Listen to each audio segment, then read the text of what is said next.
বিজয় দিবস উপলক্ষে জাতির উদ্দেশ্যে ভাষণ দিচ্ছেন প্রধান উপদেষ্টা ডক্টর মোহাম্মদ ইউনূস। আমরা সরাসরি চলে যাচ্ছি তার ভাষণে। নবীন প্রবীণ আপনাদের সকলের প্রতি আমার আন্তরিক সালাম ও শ্রদ্ধা। আসসালামু আলাইকুম। মহান বিজয় দিবস উপলক্ষে দেশে ও বিশ্বজুড়ে বসবাসরত সকল বাংলাদেশিকে জানাই বিজয়ের উষ্ণ শুভেচ্ছা। আজ বাংলাদেশের ইতিহাসের এক অবিস্মরণীয় গৌরবময় দিন। 1971 সালে 9 মাসের রক্তক্ষয়ী মুক্তিযুদ্ধ শেষে এই দিনে আমরা পাই কাঙ্ক্ষিত বিজয়ের স্বাদ। অনেক ত্যাগ তিতিক্ষা আর লাখো শহীদের রক্তের বিনিময়ে পাই একটি স্বাধীন দেশ ও লাল সবুজের পতাকা। গভীর শ্রদ্ধার সঙ্গে স্মরণ করছি মহান মুক্তিযুদ্ধ সহ স্বাধীনতার জন্য যুগ যুগ ধরে লড়াই সংগ্রামে যারা আত্মত্যাগ করেছেন সেই সব বীর যোদ্ধা ও শহীদদের। তাদের এই অবদান আমাদের অন্যায় অত্যাচারের বিরুদ্ধে রুখে দাঁড়ানোর প্রেরণা ও সাহস যোগায়। সকল সংকট সংগ্রামে দেখায় মুক্তির পথ। মুক্তিযুদ্ধে বিজয়ের মধ্য দিয়ে স্বাধীনতার যে নতুন সূর্য উদিত হয়েছিল, বিগত বছরগুলোতে তা স্বৈরাচার ও ফ্যাসিবাদে ম্লান হয়েছে। জুলাই গণঅভ্যুত্থানের মধ্য দিয়ে আমরা আবারও একটি বৈষম্যহীন, দুর্নীতিমুক্ত, স্বাধীন ও সার্বভৌম গণতান্ত্রিক রাষ্ট্র ব্যবস্থা প্রতিষ্ঠার সুযোগ পেয়েছি। অন্তর্বর্তীকালীন সরকার একটি উন্নত ও সুশাসিত বাংলাদেশের শক্তিশালী ভিত গড়ে তুলতে যে বিস্তৃত সংস্কার কর্মসূচি গ্রহণ করেছে, দেশের আপামর জনগণের সম্মিলিত অংশগ্রহণের মধ্য দিয়ে আজ আমরা তার সফল পরিসমাপ্তির পথে এগিয়ে যাচ্ছি। প্রিয় দেশবাসী, আপনাদের সামনে আজ উপস্থিত হয়েছি অত্যন্ত ব্যথিত হৃদয়ে। এই আনন্দের দিনে গভীর বেদনার সঙ্গে জানাচ্ছি জুলাই অভ্যুত্থানের সম্মুখ যোদ্ধা, ইনকিলাব মঞ্চের মুখপাত্র শরীফ ওসমান হাদির উপর সম্প্রতি যে হামলার ঘটনা ঘটেছে তা শুধু একজন ব্যক্তির উপর আঘাত নয়, এটি বাংলাদেশের অস্তিত্বের উপর আঘাত, আমাদের গণতান্ত্রিক পথ চলার উপরে আঘাত। শরীফ ওসমান হাদি বর্তমানে সংকটাপন্ন অবস্থায় চিকিৎসাধীন। তার চিকিৎসা ও নিরাপত্তা নিশ্চিত করতে সরকার প্রয়োজনীয় সব ব্যবস্থা গ্রহণ করেছে। ইতিমধ্যে উন্নত চিকিৎসার জন্য তাকে সিঙ্গাপুরে পাঠানো হয়েছে। আপনারা তার জন্য মহান আল্লাহ তাআলার কাছে অন্তরের অন্তঃস্থল থেকে দোয়া করুন। সরকার এই ঘটনাকে অত্যন্ত গুরুত্বের সঙ্গে দেখছে। ঘটনার সঙ্গে জড়িতদের প্রাথমিকভাবে চিহ্নিত করা গেছে। আমি দেশবাসীকে আশ্বস্ত করতে চাই, যারা এই ষড়যন্ত্রে জড়িত তারা যেখানেই থাকুক না কেন, তাদের কাউকে ছাড় দেওয়া হবে না। আমি পরিষ্কারভাবে বলতে চাই, পরাজিত শক্তি ফ্যাসিস্ট টেররিস্টদের এই অপচেষ্টা সম্পূর্ণভাবে ব্যর্থ করে দেওয়া হবে। ভয় দেখিয়ে, সন্ত্রাস ঘটিয়ে বা রক্ত ঝরিয়ে এদেশের গণতান্ত্রিক অগ্রযাত্রা কেউ থামাতে পারবে না। আপনাদের প্রতি আহ্বান জানাই, সংযম বজায় রাখুন, অপপ্রচার বা গুজবে কান দেবেন না। ফ্যাসিস্ট টেররিস্টরা যারা অস্থিরতা সৃষ্টি করতে চায়, আমরা অবশ্যই ঐক্যবদ্ধ হয়ে তাদের মোকাবেলা করব, তাদের ফাঁদে পা দেব না।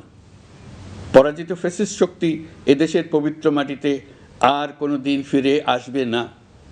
প্রিয় দেশবাসী, আমাদের তরুণদের রক্ষা করুন, তাহলেই আমরা সবাই এবং আমাদের প্রিয় মাতৃভূমি রক্ষা পাবে। যারা দেশ ছেড়ে পালিয়ে গেছে তারা বুঝে গেছে তরুণ যোদ্ধারা তাদের পুনরুত্থানের পক্ষে ভীষণ রকম বাধা।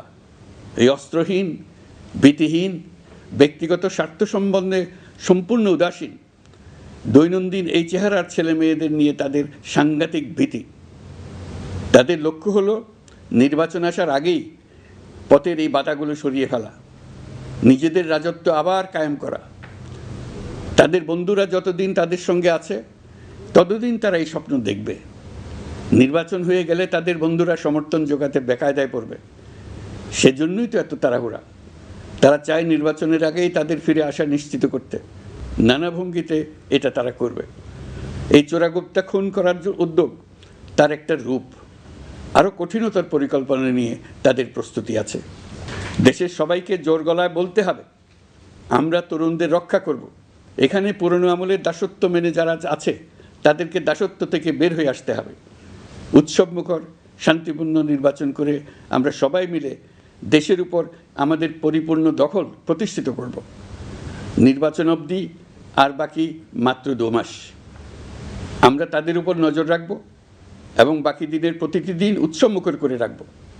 যেহেতু আমাদের কিশোর কিশোরী তরুণ তরুণীদের মনে কোনো ভয় ডর নেই, তাই তারা নির্বাচনের আগের 2 মাসের প্রতিটি মুহূর্তকে উৎসবমুখর করে রাখবে। সব রকমের হিংসা কোন্দল থেকে দেশকে বাঁচিয়ে রাখবে। প্রিয় দেশবাসী, আপনারা জানেন জাতীয় নেত্রী, দেশের 3 বারের সাবেক প্রধানমন্ত্রী, গণতান্ত্রিক রাজনীতির অন্যতম শীর্ষ ব্যক্তিত্ব এবং বিএনপি চেয়ারপারসন বেগম খালেদা জিয়া বর্তমানে অসুস্থ অবস্থায় হাসপাতালে আছেন। এই বিষয়টি আমাদের সকলের জন্যই উদ্বেগের বিষয়। অন্তর্বর্তীকালীন সরকার বেগম খালেদা জিয়ার অসুস্থতার বিষয়টি শুরু থেকেই সর্বোচ্চ গুরুত্ব দিয়ে আসছে। বেগম খালেদা জিয়া বাংলাদেশের ইতিহাসের একটি গুরুত্বপূর্ণ অধ্যায়ের অবিচ্ছেদ্য অংশ। বাংলাদেশের স্বাধীনতা, সার্বভৌমত্ব ও গণতন্ত্রের প্রতি তার অবিচল অঙ্গীকার, দেশের উন্নয়নে তার অবদান এবং তার প্রতি জনগণের শ্রদ্ধাময় আবেগ বিবেচনা নিয়ে সরকার ইতিমধ্যেই তাকে রাষ্ট্রের অতি গুরুত্বপূর্ণ ব্যক্তি হিসেবে ঘোষণা দিয়েছে। সরকারের পক্ষ থেকে তার চিকিৎসা নিশ্চিত করতে পরিবারের ইচ্ছাকে সম্মান দেখিয়ে প্রয়োজনীয় সব ধরনের সহযোগিতা দেওয়া হচ্ছে। দেশে চিকিৎসার পাশাপাশি প্রয়োজনীয় বিদেশে উন্নত চিকিৎসার ব্যবস্থা সহ সব বিষয় বিবেচনায় রয়েছে। প্রিয় দেশবাসী, দায়িত্ব গ্রহণের পর অন্তর্বর্তীকালীন সরকার 3টি বিষয়কে সর্বাধিক গুরুত্ব দিয়েছে: জুলাই আগস্ট হত্যাকাণ্ডের বিচার, একটি জবাবদিহিমূলক ও কার্যকর গণতান্ত্রিক ব্যবস্থায় উত্তরণের জন্য রাষ্ট্র কাঠামোর প্রয়োজনীয় মৌলিক সংস্কার এবং একটি সুষ্ঠু নির্বাচন। জুলাই গণঅভ্যুত্থানকালে তৎকালীন ফ্যাসিস্ট সরকারের নির্দেশে সংগঠিত হত্যাকাণ্ডের বিচার কাজ যথাযথ আইনি প্রক্রিয়ায় এগিয়ে চলছে। ইতিমধ্যে ট্রাইব্যুনাল কর্তৃক একটা মামলার রায় ঘোষিত হয়েছে। আন্তর্জাতিক অপরাধ ট্রাইব্যুনাল স্বাধীন ও স্বচ্ছ প্রমাণভিত্তিক বিচার প্রক্রিয়ার মাধ্যমে দেশের ছাত্র, শ্রমিক ও সাধারণ জনগণের উপর নির্বিচার হত্যাকাণ্ডের প্রধান নির্দেশদাতা হিসেবে পতিত ফ্যাসিস্ট সরকারের প্রধান শেখ হাসিনাকে মৃত্যুদণ্ড প্রদান করেছে। যথাযথ আইনি প্রক্রিয়া অংশ হিসেবে অভ্যুত্থানের পর পলাতক শেখ হাসিনা এবং এই মামলার সাজাপ্রাপ্ত অপর আসামি সাবেক স্বরাষ্ট্রমন্ত্রী আসাদুজ্জামান খানকে দেশে ফেরানোর জন্য সরকার আনুষ্ঠানিকভাবে ভারত সরকারকে অনুরোধ জানিয়েছে। প্রিয় দেশবাসী, ইতিমধ্যে বেশ কিছু প্রাতিষ্ঠানিক ও কাঠামোগত সংস্কার সম্পন্ন করা হয়েছে। কয়েক ডজন পুরনো আইন সংশোধন করা হয়েছে এবং বেশ কয়েকটি নতুন আইন প্রণয়ন করা হয়েছে। সংস্কারের সবচেয়ে বড় পদক্ষেপ হচ্ছে জুলাই জাতীয় সনদ। মৌলিক সাংবিধানিক সংস্কার নিশ্চিত করার জন্য এটি আদেশ আকারে জারি করা হয়েছে। জুলাই জাতীয় সনদ বাস্তবায়নে এখন নাগরিকদের অনুমোদন নেওয়ার পালা। তাই আগামী নির্বাচনে আপনাদের সিদ্ধান্ত অপরিসীম গুরুত্বপূর্ণ। গণতান্ত্রিক ভবিষ্যতের পথরেখা এখান থেকে সূচিত হবে। আগামী সংসদ নির্বাচনের সময় একই সঙ্গে জুলাই জাতীয় সনদের উপর গণভোট অনুষ্ঠিত হবে। এই গণভোটে আপনারা হ্যাঁ না ভোটের মাধ্যমে সংস্কারের পক্ষে বা বিপক্ষে মতামত দিন। নির্বাচন কমিশন ইতিমধ্যে নির্বাচনের তফসিল ঘোষণা করেছে। আগামী 12ই ফেব্রুয়ারি সাধারণ নির্বাচন ও গণভোট অনুষ্ঠিত হবে। এই লক্ষ্যে যাবতীয় প্রস্তুতি চূড়ান্ত করা হয়েছে। সরকার নির্বাচন কমিশনকে সর্বাত্মক সহযোগিতা দিয়ে যাচ্ছে। প্রিয় দেশবাসী, এবারের নির্বাচন ও গণভোট বাংলাদেশের ভবিষ্যৎ পথরেখা নির্ধারণের এক ঐতিহাসিক মুহূর্ত। আমরা কোন ধরনের রাষ্ট্র প্রত্যাশা করি তা নির্ভর করবে গণভোটের ফলাফলের উপরে। এই ভোটের মাধ্যমে ঠিক হবে নতুন বাংলাদেশের চরিত্র, কাঠামো ও অগ্রযাত্রার গতিপথ। আমরা চাই এই নির্বাচন হোক সত্যিকার অর্থে উৎসবমুখর, অংশগ্রহণমূলক, শান্তিপূর্ণ এবং সর্বোপরি সুস্থ। নির্বাচনকে ঘিরে নিরাপত্তা, প্রশাসনিক প্রস্তুতি, প্রযুক্তিগত সহায়তা এবং পর্যবেক্ষণের প্রতিটি ধাপকে আমরা অত্যন্ত গুরুত্বের সঙ্গে বিবেচনা করছি। একটি গ্রহণযোগ্য নির্বাচন আয়োজনের জন্য প্রয়োজনীয় সব ব্যবস্থা গ্রহণে আমরা প্রতিশ্রুতিবদ্ধ। একটি বিষয় বারবার মনে করিয়ে দিতে চাই, নতুন বাংলাদেশ গঠনের দায়িত্ব আমাদের সবার। আপনাদের মূল্যবান ভোটেই আমাদের রাষ্ট্রের ভবিষ্যৎ নির্ধারণ করবে। তাই ভোটকে শুধু কাগজে একটা সিল মারার আনুষ্ঠানিকতা হিসেবে দেখলে হবে না, বরং এটি হবে নতুন রাষ্ট্র বিনির্মাণে আপনার সক্রিয় অংশগ্রহণ, গণতান্ত্রিক অধিকার চর্চা এবং দেশকে এগিয়ে নিতে সরাসরি অবদান। দেশের মালিকানা আপনাদের হাতে, আর সেই মালিকানারই স্বাক্ষর আপনার ভোট। এই নির্বাচনের গ্রহণযোগ্যতা ও পবিত্রতা রক্ষার জন্য রাজনৈতিক নেতৃত্বের ভূমিকা অপরিসীম। আমি দেশের প্রতিটি রাজনৈতিক দলের নেতৃবৃন্দের প্রতি উন্মুক্ত আহ্বান জানাচ্ছি, আপনারা একে অপরকে প্রতিযোগী হিসেবে দেখবেন, কখনো শত্রু হিসেবে দেখবেন না। নির্বাচনের মাঠে এমন একটি সুষ্ঠু, গ্রহণযোগ্য, শান্তিপূর্ণ পরিবেশ তৈরি করুন যাতে দেশের মানুষ গণতান্ত্রিক প্রক্রিয়ার প্রতি আরও আত্মবিশ্বাসী হয়ে ওঠেন। যারা ভোট বাক্স ডাকাতি করবে তারা দেশের মানুষের স্বাধীনতা হরণকারী, তারা নাগরিকদের দুশমন। তাদের থেকে নাগরিকদের রক্ষা করা আমাদের সবার অবশ্য কর্তব্য। ভোট জনগণের ভবিষ্যৎ রচনার অক্ষর। ভোট বাক্সে ভোট জমা দিতে না পারলে কাঙ্ক্ষিত ভবিষ্যৎ আর রচনা করা যাবে না। আপনার ভোট আপনি সযত্নে ভোট বাক্সে দিয়ে আসুন। কেউ বাধা সৃষ্টি করলে তাকে সুশৃঙ্খলভাবে প্রতিহত করুন। আইনশৃঙ্খলা বাহিনীর সহযোগিতা নিন। ভোটের উপর নির্ভর করছে আপনার আমার সবার ভবিষ্যৎ, আপনার আমার সন্তানের ভবিষ্যৎ। যোগ্য লোককে ভোট দেন, জাতির ভবিষ্যৎ নিশ্চিত করুন। মনে রাখবেন, ভোট রক্ষা করা দেশ রক্ষা করার সমান দায়িত্ব। ভোট রক্ষা করুন, দেশকে রক্ষা করুন। ভোট দেশকে এগিয়ে নিয়ে যাওয়ার গাড়ির চাকা। এই চাকা কাউকে চুরি করতে দেবেন না। আসন্ন জাতীয় নির্বাচন ও গণভোটকে সামনে রেখে প্রশাসনকে আরও কার্যকর, নিরপেক্ষ ও নির্বাচনী পরিবেশের উপযোগী করতে সরকার মাঠ প্রশাসন ও পুলিশ প্রশাসনে বেশ কিছু রদবদল করেছে। এই পরিবর্তনগুলো কারো প্রতি অনুরাগ বা বিরাগ প্রসূত নয়। এগুলো করা হয়েছে দক্ষতা, যোগ্যতা এবং পেশাগত সক্ষমতার ভিত্তিতে।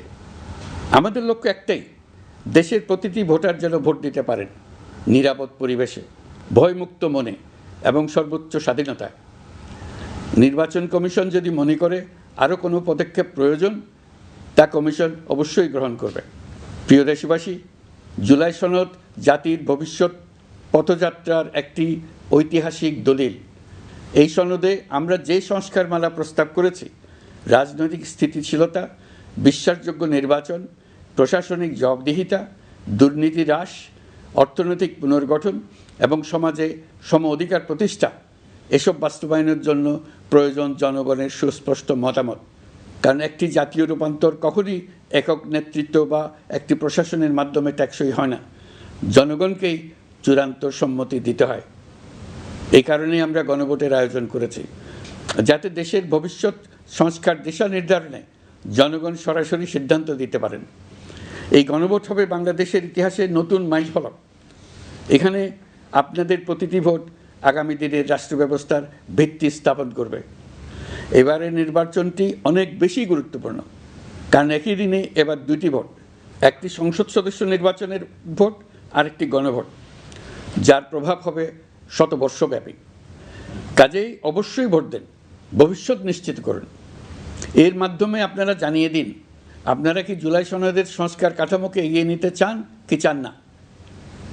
আপনাদের ভোটই নির্ধারণ করবে রাষ্ট্র কোন পথে অগ্রসর হবে, প্রশাসন কোন কাঠামোয় পুনর্গঠিত হবে এবং নতুন বাংলাদেশ কেমন রূপ পাবে। প্রিয় দেশবাসী, আপনারা জানেন জুলাই অভ্যুত্থানের সময় আমাদের প্রবাসী ভাই বোনেরা কী তৎপরতার সঙ্গে এগিয়ে এসেছিলেন। ফেসিবাদের মসনদ গুড়িয়ে দিতে তারা অভূতপূর্ব ভূমিকা রেখেছেন। প্রবাসীদের এই ভূমিকা শুধু জুলাইয়েই নয়, আমরা দেখেছি 1971 সালের মহান স্বাধীনতা সংগ্রামের সময়ও। কিন্তু পরিতাপের বিষয় হচ্ছে, আমাদের এই প্রবাসী ভাই বোনেরা কখনোই ভোটাধিকার পাননি। অন্তর্বর্তীকালীন সরকারের সক্রিয় উদ্যোগের ফলে প্রথমবারের মতো লাখো লাখো প্রবাসী এবার পোস্টাল ব্যালটের মাধ্যমে ভোট দিতে যাচ্ছেন। এর ফলে প্রবাসীরা অত্যন্ত আনন্দিত, আমরাও আনন্দিত।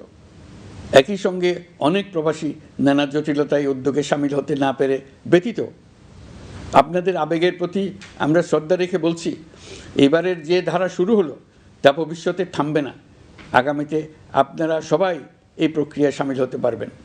প্রিয় দেশবাসী, আজ আমি আপনাদের সামনে আমাদের রাষ্ট্রের ন্যায় বিচার, আইন শৃঙ্খলা ও মানবাধিকার পরিস্থিতির বিষয়ে কিছু গুরুত্বপূর্ণ অগ্রগতি তুলে ধরতে চাই। একটি আধুনিক, ন্যায়ভিত্তিক ও জবাবদিহিমূলক রাষ্ট্র প্রতিষ্ঠার জন্য বিচার বিভাগকে স্বাধীন করা অত্যাবশ্যক। বহুদিন ধরে বিচার বিভাগ প্রশাসনের বিভিন্ন কাঠামোগত সীমাবদ্ধতার কারণে তার পূর্ণ সম্ভাবনা অনুযায়ী কাজ করতে পারেনি। এটি জনগণের ন্যায় বিচার পাওয়ার অধিকারের বাধা সৃষ্টি করেছে আর রাষ্ট্রের উপর মানুষের আস্থাকেও দুর্বল করেছে। অন্তর্বর্তীকালীন সরকারের অন্যতম বড় পদক্ষেপ বিচার বিভাগের প্রশাসনিক স্বাধীনতা নিশ্চিত করা।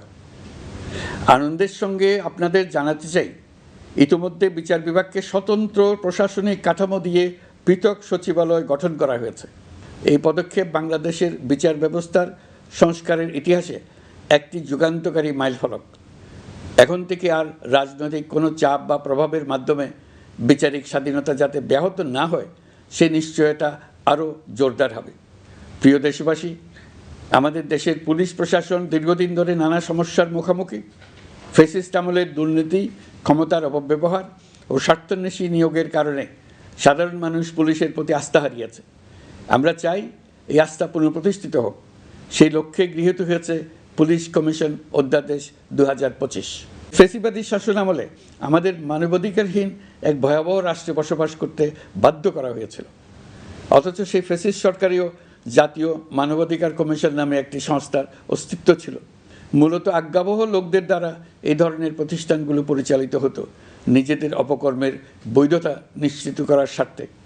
এই অসাধু ব্যবস্থার পরিসমাপ্তি ঘটানোর উদ্দেশ্যে অন্তর্বর্তীকালীন সরকার জাতীয় মানবাধিকার কমিশন অধ্যাদেশ 2025 জারি করেছে। প্রিয় দেশবাসী, আমরা আজ এক নতুন ইতিহাসের দোরগোড়ায় দাঁড়িয়ে আছি।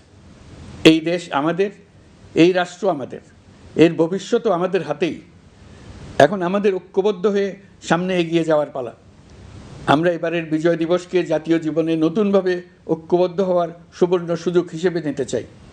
মহান মুক্তিযুদ্ধ ও জুলাই গণ অভ্যুত্থানের ঐতিহাসিক অনুপ্রেরণা ধারণ করে জনগণের ক্ষমতায়নের লক্ষ্যে এগিয়ে যাওয়া এবং গণতান্ত্রিক উত্তরণের পথে যেই নবযাত্রা সূচিত হয়েছে তা এগিয়ে নেওয়াই আমাদের সম্মিলিত দায়িত্ব। আসুন শতবর্ষের সংগ্রাম ও বহু কষ্টে অর্জিত স্বাধীনতাকে পূর্ণতা দিতে নতুন প্রজন্মের জন্য একটা নিরাপদ, সুখী ও সুন্দর বাংলাদেশ গড়ে তোলে। ধর্ম, বর্ণ, গোষ্ঠী এবং লিঙ্গ পরিচয় নির্বিশেষে সবাই ঐক্যবদ্ধভাবে হাতে হাত রেখে এগিয়ে যাই শান্তি, সমৃদ্ধি ও গণতন্ত্রের পথে। আসুন ন্যায় বিচার, গণতন্ত্র, মানবিকতা ও উন্নয়নের পথে একসঙ্গে এগিয়ে যাই। সবাইকে আবারও মহান বিজয় দিবসের আন্তরিক শুভেচ্ছা জানাচ্ছি। আল্লাহ হাফেজ।